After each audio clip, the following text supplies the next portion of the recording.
Alright, so today I want to show you some of my Ball Python hatchlings that I produced this year. And these are the hatchlings that I've actually sold, and I'm getting ready to ship them to the customers tomorrow. So I definitely wanted you to see these hatchlings before we ship them out. And kind of the interesting thing, I actually do a lot of videos here on my YouTube channel where I'll cut open the eggs and we'll kind of get a sneak peek of what the hatchling looks like. And we'll kind of look inside to see if we can try to figure out what it is. And a lot of times you're looking inside a gooey mess inside of an egg and you really can't see what the hatchling looks like. So this will be a good chance to see what the hatchlings look like completely out of the egg and ready to go to the customer. And kind of the tricky part about hatchlings is they go through kind of a transition of foods. Sometimes it can be really difficult to start feeding at the very beginning when they hatch out of the egg. I usually start with live mouse hoppers. That's usually a really good initial food source. And then I'll transition over to like a frozen thawed mouse. And then all these that I'm going to show you today, they've all transitioned over to frozen thawed rats, which is really where you want them before you ship them over to the customer. So I have about 14 snakes I want to show you today. The first one I want to show you is a bamboo, like this one I have around my neck here. This is Bobby, my bamboo ball python. He's pretty much the originator of all the bamboos here in my collection. And this one will actually be Bobby's grandson, a really tiny little baby bamboo. So I'm going to start pulling snakes out of the tubs and just let's check them out. It's pretty awesome. Alright, so take a look at this guy. This is Bobby's grandson, a little tiny Bobby baby. Pretty awesome little snake. This guy's name is Pluto. He is a male bamboo, just a straight bamboo, no other genes in the mix. And he's also a possible het desert ghost. I have some possible het desert ghosts kind of floating around through my collection. I have some possible het pieds kind of floating around too through my collection. So kind of the interesting thing about the bamboos is you can actually see on this one that every now and then I'll get one with a little tiny spot like right here that looks like a little stain of pizza sauce right on the side of the snake. Just a little bit of orange right on the side of the bamboo. I've seen that on quite a few bamboos, which is kind of interesting. And this one, a lot of times the bamboos, sometimes they'll have like little hearts on the side. I see just a couple little hearts here and there, but not as many hearts as Bobby, the one that I have around my neck at the beginning of the videos. He's like all through his body, he's got a lot of hearts all over the place. And the hard thing about bamboos is there's so many people that want bamboos. I had like 30 people that wanted bamboos, and I think I only produced maybe 3 or 4 of them this year. I got crushed by the odds on the bamboos. I actually produced a lot of eggs that were possible, like a 50% chance of bamboo, and none of them, except very few, were actually just straight bamboos or even bamboo combinations. I got crushed on the odds on that one. I had some pretty good odds in some other collections, but when it comes to bamboos, didn't have really good odds this year. But look at how beautiful they are. Really high contrast as a hatchling, and they keep the real bright high contrast as they age and mature. Really beautiful snake. Alright, so take a look at this beautiful snake. Probably one of the prettiest snakes that I produced all year, although it's a pretty simple, there's pretty simple genetics in this one, nothing real fancy. This is just banana and enchi in the snake. One of my favorite combinations. Look at the head stamp on that one. That is a crazy head stamp. This guy's name is Lefty. This is a banana enchi het. It's 100% het clown. It actually came from my banana enchi clown. And the other thing is it also could be pastel in this one, although I don't think there's pastel in this one. It's kind of hard to tell when you get pastel into some of these banana combinations, but that head stamp on that one is just absolutely phenomenal. That crazy pattern on the head. One of the prettiest snakes. This is also a male maker, so if you breed this to something else, all the banana offspring, most of the banana offspring will actually be males. Probably 99 out of 100 will all be male bananas. You won't get any female bananas when you breed this. It's kind of an interesting anomaly with the banana gene. That thing is absolutely, I was almost tempted to hold this one back, but you can only keep so many. And this is a male, so if this was a female, I would have definitely kept it. But that is a really awesome snake. So here's one I'm actually holding back. I kind of wanted to throw this one in there from that same clutch. This is actually a banana pinstripe het clown Possible pastel, although I'm guessing there's not pastel. As a matter of fact, normally you can tell there's pastel with the pinstripe because you get the lemon blast pattern. It really shatters the pattern. So even though this one's possible pastel, you kind of see these scrunched together alien heads that shows you, no, this is not a pastel. Although for the genetics, it's possible. Sometimes you can, sometimes the bananas can kind of mask the pastels. And the unique thing about this, the reason I'm holding this snake back is because this is a female. Take a look at this. My first female banana slash coral glow in my whole collection. I've been producing coral glows, which is pretty much the same thing as a banana, for years, and I've never produced a female from all my male makers. I have all male makers in my whole collection, so this is a female. Kind of the cool thing about this is when I breed this in 2 to 3 years, once it's big enough, and I produce males from this, all those males will be female makers. So when I breed them to something else, they'll produce all female bananas, which is really powerful. I definitely wanted to get a female. As a matter of fact, I almost bought a female banana just to get one in my collection, and I was really surprised and shocked to produce this one. Really beautiful combination with the combination. Almost looks like the same pattern as a pinstripe, but then the coral glow keeps the pattern of the pinstripe, but it just changes the color to give you that real banana color, which is a really awesome combination. Pretty awesome snake. All right, so that last snake I just showed you, that holdback, that girl's name is Goldie. This one, his name is Terminator. Take a look at this. This is a blue-eyed leucistic. So this is a combination of the bamboo and the lesser. When they come together, they form a blue-eyed leucistic. This one's also possible calico. But the interesting thing with the blue-eyed leucistic is it hides all the other genes. So you really can't see the calico in this until you breed it out into something else. This is also possible het desert ghost, which is pretty awesome. And this is a female, really nice big female blue-eyed leucistic. Has pretty bright blue eyes on this one too. And kind of the interesting thing about the combination of the bamboo and the lessers, you'll actually see a really slight, like a really faint yellow line right down the back of this certain combination of genes. Sometimes you can get like really stark white blue-eyed leucistics, and sometimes you'll have a little bit of yellow coming down the back, as you'd see in this one. Pretty awesome snake. And these are probably everybody's favorite snakes. I say you go to the reptile shows and everyone's like, can I hold the white snake? It's a really awesome combination.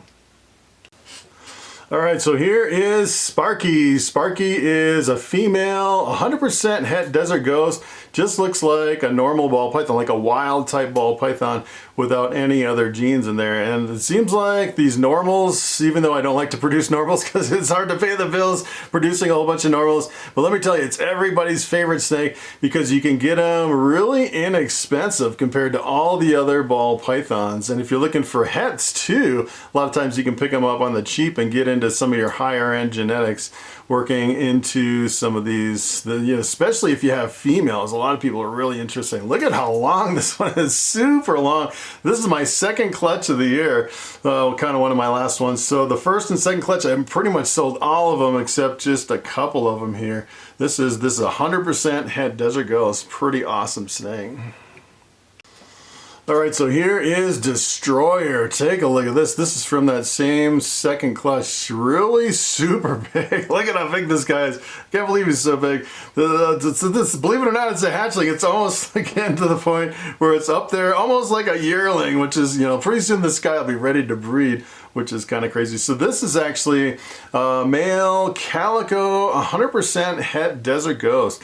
And the calico here in my collection, you can actually see that it has kind of a coppery color to it. And a lot of times it really darkens the snake. You can see this one's really super dark.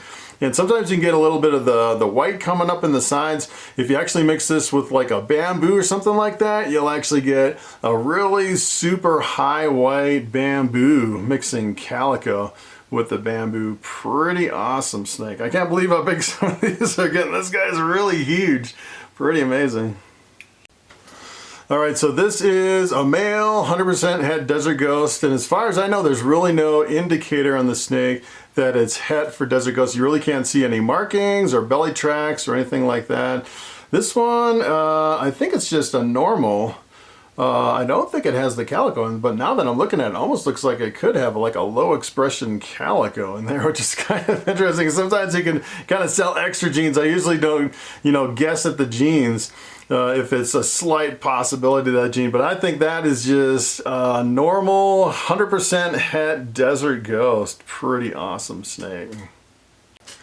All right, so take a look at this beauty. This guy's name is Hope, and Hope is a male pastel calico 100% het desert ghost. Pretty awesome. So I was actually looking, I thought I sold most of my second clutch, but it looks like I sold most of my first clutch. I still have a lot of my second clutch. So I kind of dropped the ball as far as showing you some of my first snakes, but didn't really have anything that spectacular that was different from my second clutch, so I sold some of those. But look at how big this guy's getting too. Really beautiful combination between the calico and the pastel. It really makes it pop.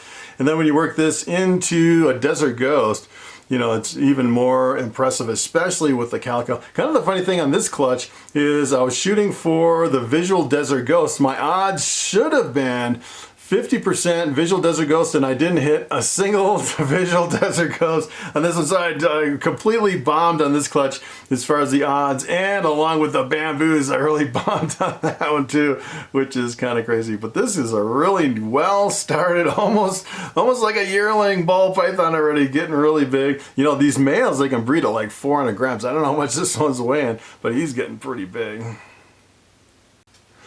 All right, so take a look at this one. This one's name is Buzzer. Buzzer is a female pinstripe, 50% het pied.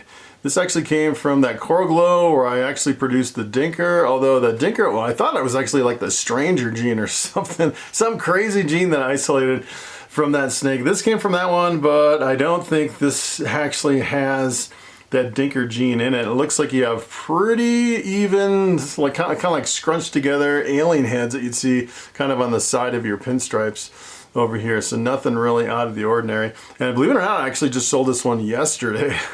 It's definitely one of my favorite genes. Just the pinstripe by itself, a really bright gold snake. It's a pretty amazing gene just by itself.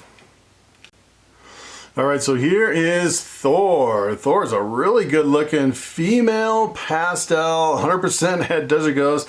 As a matter of fact, I was almost tempted to hang on to this to kind of increase my probability of getting some more visual desert ghosts, which I'm struggling on. I think I've only gotten one visual desert ghost in all my years breeding ball pythons. I definitely want to hold back some more females so I can increase those odds. This actually came from, as a matter of fact, this actually came from my pastel Enchi Desert Ghost male. It almost looks like it could have Enchi in there. Look at the pattern on here. But usually with the Enchis, you'll actually see kind of a widened, you know, now that I look at it, almost looks like it could be Enchi in this one. I don't know, I'm just selling it as a pastel, but this one could have Enchi in it as well, which is kind of interesting. So yeah, sometimes you know, if I'm not 100% sure on the gene, a lot of times with the Enchis you'll actually have more banding, but the more I look at this one, it definitely looks like it could have Enchi in this guy. Sometimes the pastels can really reduce the patterns too.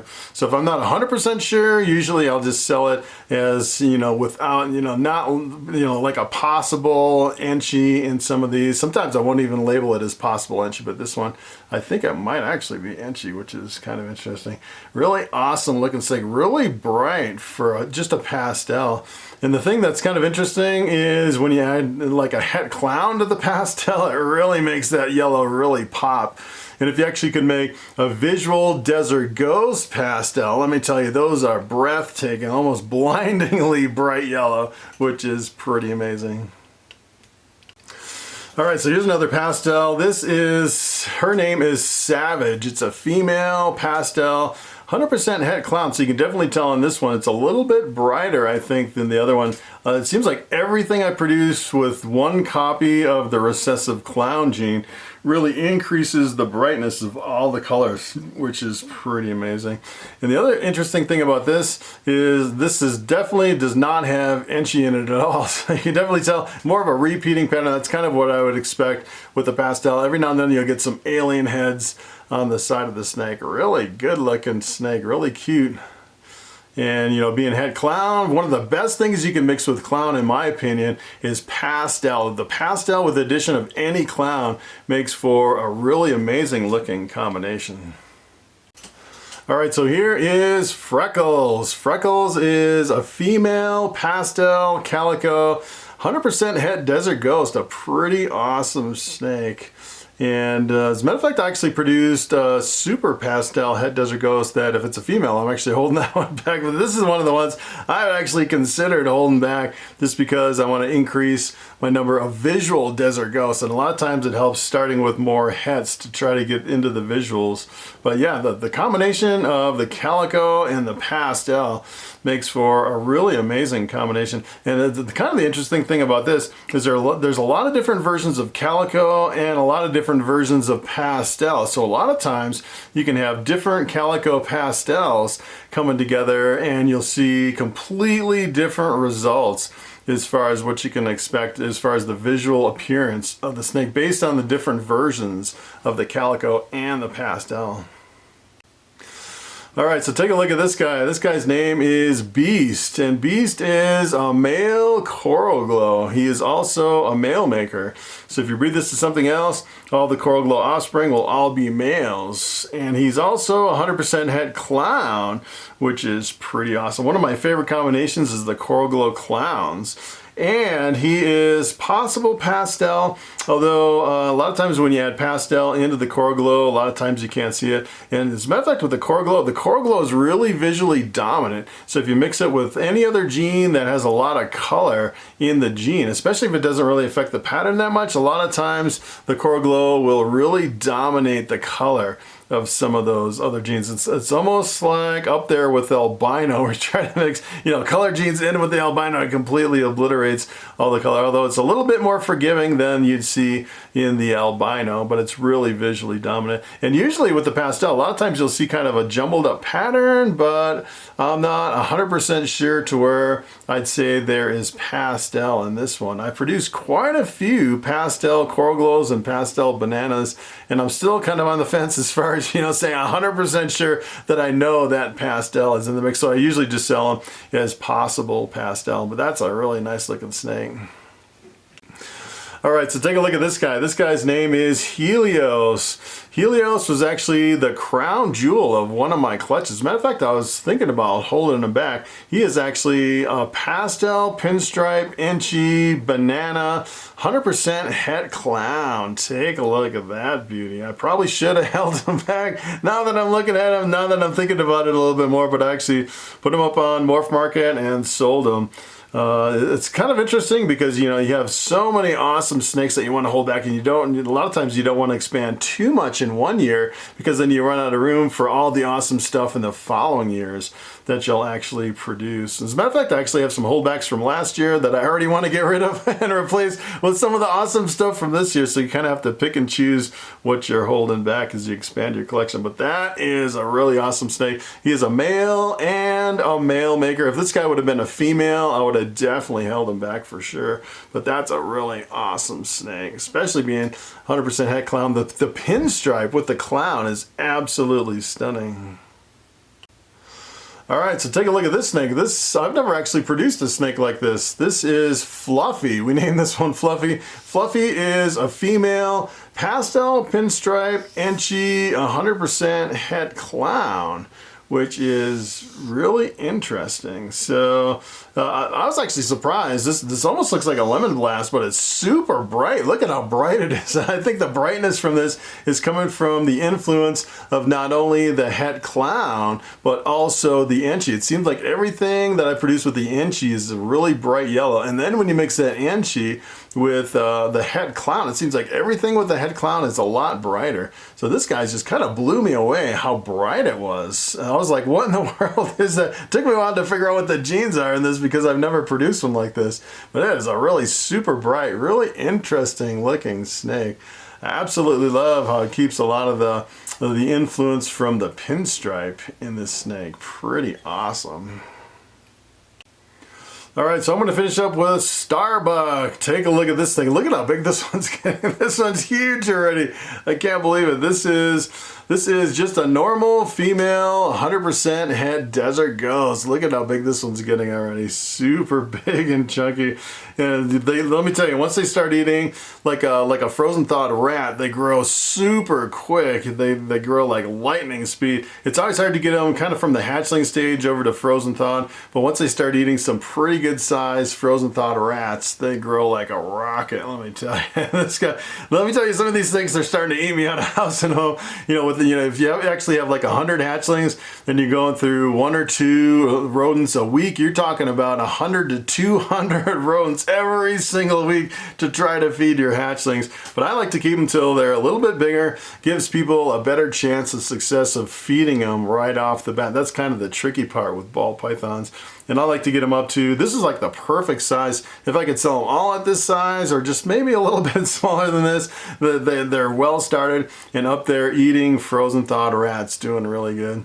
Alright guys, so that is it. I think maybe on the next video I might kind of show you my holdbacks, some of my really interesting stuff that I'm holding back this year. I have some really cool stuff that I'll kind of go through and show you some of that next. So thanks for coming along, thanks for watching, and I will see you in the next video.